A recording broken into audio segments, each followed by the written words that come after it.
બાદ નારણ કાછડિયાનો ચૂંટણીના મતદાન બાદ કાઢ્યો બડાકો। 35 થી 40 વર્ષથી ભાજપ સાથે જોડાયેલું છું ને કાર્યકર્તા સાથે જોડાયેલું છું। કાર્યકર માટે રાત્રિના પણ કોલ કરજો, તમારા માટે દોડ્યો આવીશ। કોંગ્રેસમાંથી આવેલા નેતાઓ સામે નારણ કાછડિયાની નારાજગી બહાર આવી। કોંગ્રેસને પ્રોત્સાહન મળે, ટિકિટ મળે ને ભાજપના કાર્યકરને સામે બેસવું પડે તે વ્યાજબી નથી। 2019 ના 3 વખત મને સાંસદ તરીકે ચૂંટીને મોકલ્યો તે બદલ પણ હું સાવરકુંડલાના શહેર અને ગ્રામ્યના કાર્યકર્તાનો ખૂબ ખૂબ આભાર માનું છું। અને સાવરકુંડલા તો મારું પોતીકું છે કે આજે 35 થી 40 વર્ષથી હું આ સાવરકુંડલાની સાથે જોડાયેલો ત્યારે સાવરકુંડલાનો એક કાર્યકર્તા, સાવરકુંડલા શહેર હોય, સાવરકુંડલા ગ્રામ્ય હોય, તમામ કાર્યકર્તાઓ સાથે એક પારિવારિક અને પરિવારનો સંબંધ છે। ત્યારે સાવરકુંડલાના કાર્યકર્તાઓ માટે નહીં કે સમગ્ર અમરેલીના કાર્યકર્તાઓ માટે, બધાની માટે હજી પણ હું તમારી માટે ગમે ત્યારે રાતના 2 વાગે પણ તમારો ફોન હોય, તમારું કામ હોય તો તમારી માટે કાયમિક રીતે જોડાયેલો છું અને રહેવાનો છું। તમે કોઈ ચિંતા નહીં કરતા, તમે કોઈ પ્રકારની કોઈ ટેન્શન, કોઈ ચિંતા નહીં કરતા। ગમે તેવું કામ હશે તો રાતના 2 વાગે પણ તમારું કામ થશે। અને બીજું કે ઘણું મને કહેવામાં દુઃખ થાય છે પણ ના છૂટકે મારે કહેવું પડે, કોઈ પણ કાર્યકર્તાને, ભારતીય જનતા પાર્ટીનો કાર્યકર્તા ઊભો કરતા 10 વર્ષ લાગે, એ કાર્યકર્તાને તોડવામાં ખાલી 5 મિનિટ લાગે।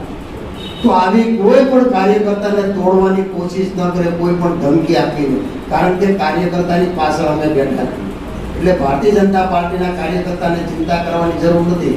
ઘણાને ધમકીઓ આપતા હતા, આમ નહીં કરો તો આમ કરી નાખશું, આમ નહીં કરો તો આમ કરી નાખશું, આમ નહીં કરો તો તમને આમ કરશું, તમને પોલીસ, આ જિલ્લામાં પોલીસ છે ને એની અમને ખબર છે કે આને બધી અમારા તાકાત છે।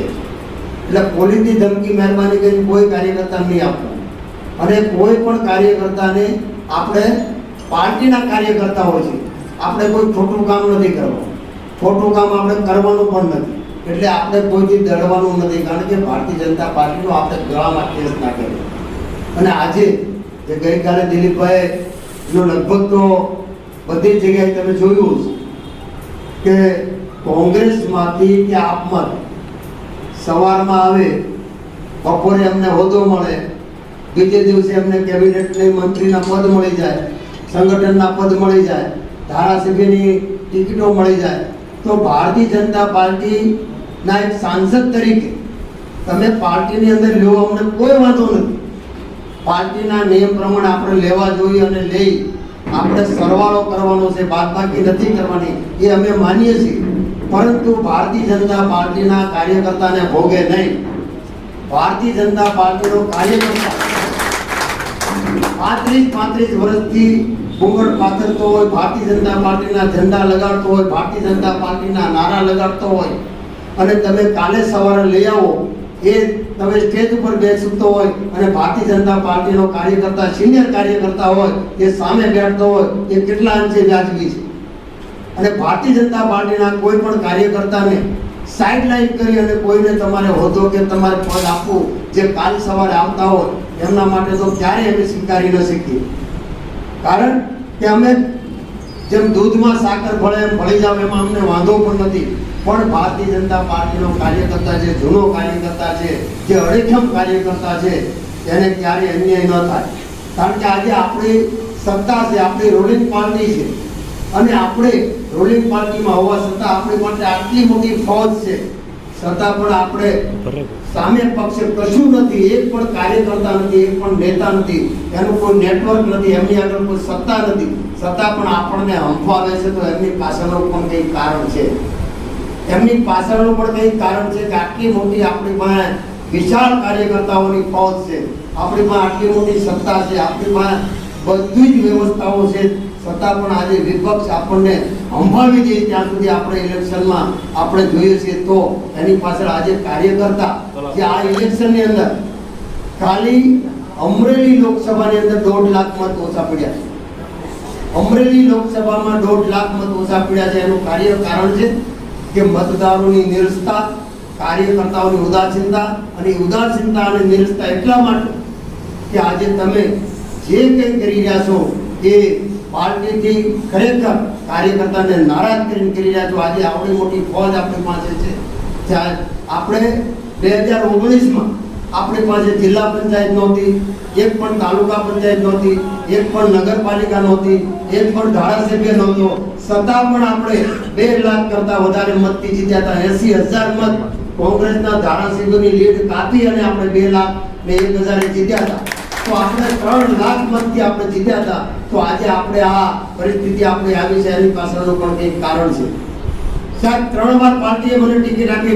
હું પાર્ટીનો આભારી છું. મને કોઈ રંજ નથી.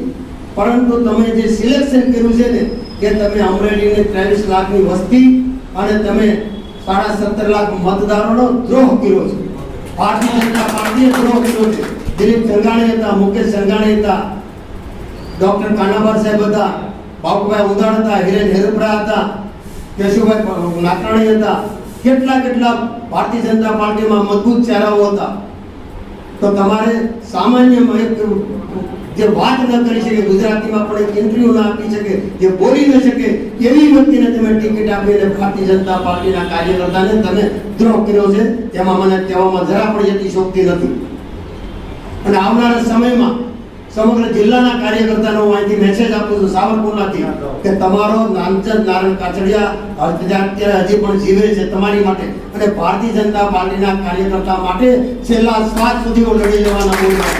છેલ્લા શ્વાસ સુધી. એટલે કોઈ કાર્યકર્તાએ મૂંઝાવાનું નથી. હું તમારી સાથે છું અને રહેવાનો છું. આટલી જ વાત કરવી છે. અને દિલીપભાઈ સંઘાણી જે આજે ઇફકોના મોટામાં મોટી વિચવણી જે સંસ્થા છે એના ચેરમેન બન્યા છે, એમના માટે આપણે સૌ સાથે મળી અને ફટાકડા ફોડી અને એમને ચેરમેન પદને આપણે આવકારીએ. આટલી જ વાત કરવી છે.